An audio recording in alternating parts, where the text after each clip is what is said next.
খাগড়াগড়ে বিস্ফোরণে আন্তর্জাতিক জঙ্গি যোগ যত স্পষ্ট হয়েছে ততই জোরালো হয়েছে এনআইএ-কে তদন্তভার দেওয়ার দাবি। যদিও সিআইডি তথা রাজ্য পুলিশের ওপরই বারবার আস্থা প্রকাশ করেছে রাজ্য সরকার। এই পরিস্থিতিতে এবারে নিজস্ব ক্ষমতা প্রয়োগ করে বর্ধমান বিস্ফোরণের তদন্তভার ন্যাশনাল ইনভেস্টিগেশন এজেন্সি বা এনআইএ-র হাতে তুলে দিল স্বরাষ্ট্র মন্ত্রক। প্রসঙ্গত, খাগড়াগড় কাণ্ডে প্রথম থেকেই রাজ্য পুলিশের বিরুদ্ধে অসহযোগিতার অভিযোগ তুলেছে এনআইএ।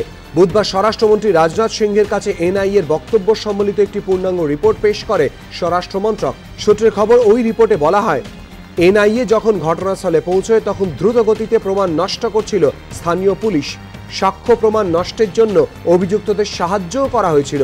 স্থানীয় নেতাদের জমাত যোগ যাতে প্রকাশ্যে না আসে তার জন্যই নথি পুড়িয়ে ফেলা হয়। এনআইএর অভিযোগ, ঘটনাটিকে সিলিন্ডার বিস্ফোরণের রূপ দিতে চেয়েছিল পুলিশ। বিস্ফোরণ ঘটানো হয়েছিল সমস্ত আইইডির। যদিও গোড়া থেকেই বর্ধমান কাণ্ডের তদন্তে রাজ্য পুলিশের ওপরে আস্থা রেখেছে সরকার। রাজ্য সরকারের এনআইএ তদন্তের অনুমতি না দেওয়া নিয়েও প্রশ্ন তোলা হয় রিপোর্টে। চাওয়া হয় স্বরাষ্ট্রমন্ত্রীর সম্মতি। আর এর 24 ঘন্টার মধ্যেই বর্ধমান কাণ্ডের তদন্তভার হাতে পেল এনআইএ। শুক্রবার থেকেই আনুষ্ঠানিকভাবে তদন্ত শুরু হবে। কলকাতার এনআইএ টিমের সঙ্গে একযোগে তদন্ত চালাবে দিল্লির আরেকটি গোয়েন্দা দল। নবান্ন সূত্রে খবর, রাজ্যকে পাঠানো চিঠিতে স্বরাষ্ট্রমন্ত্রক জানিয়েছে, শতপ্রণোদিত হয়ে বর্ধমান বিস্ফোরণ কাণ্ডের তদন্ত করবে এনআইএ। প্রয়োজন মনে করলে তদন্তে যুক্ত করে রাজ্য পুলিশের সহযোগিতা চাইতে পারে তারা। স্মৃতি, পরিচয়, সময়, সঙ্গে ফ্রান্সের ওপর নাৎসি বাহিনীর আগ্রাসনের নানান প্রভাব তাঁর লেখায় উঠে এসেছে এরকমই বিভিন্ন বিষয়। আর এইসব বিষয় নিয়ে অনবদ্য লেখার জন্য এবছর সাহিত্যে নোবেল পাচ্ছেন ফ্রান্সের প্যাট্রিক মোডিয়ানো। এর আগে ফ্রান্সের 10 জন সাহিত্যিক এই পুরস্কারের জন্য নির্বাচিত হয়েছেন। দ্বিতীয় বিশ্বযুদ্ধ শেষ হওয়ার 2 মাস পর পশ্চিম প্যারিসে জন্মগ্রহণ করেন প্যাট্রিক মোডিয়ানো।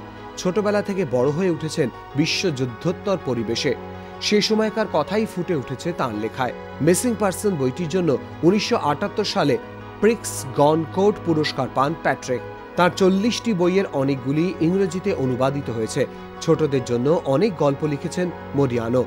দ্বিতীয় বিশ্বযুদ্ধ ও সমসাময়িক ঘটনার ওপর একের পর এক অনবদ্য লেখার জন্য নোবেল পেলেন প্যাট্রিক মোডিয়ানো। মুম্বাইয়ের বান্দ্রার রিক্লেমেশন বাস স্ট্যান্ড এলাকা রীতিমতো পরিষ্কার পরিচ্ছন্ন। দেখলে বিশ্বাস হয় কদিন আগেও ওই এলাকার চেহারাটা ছিল এই রকম।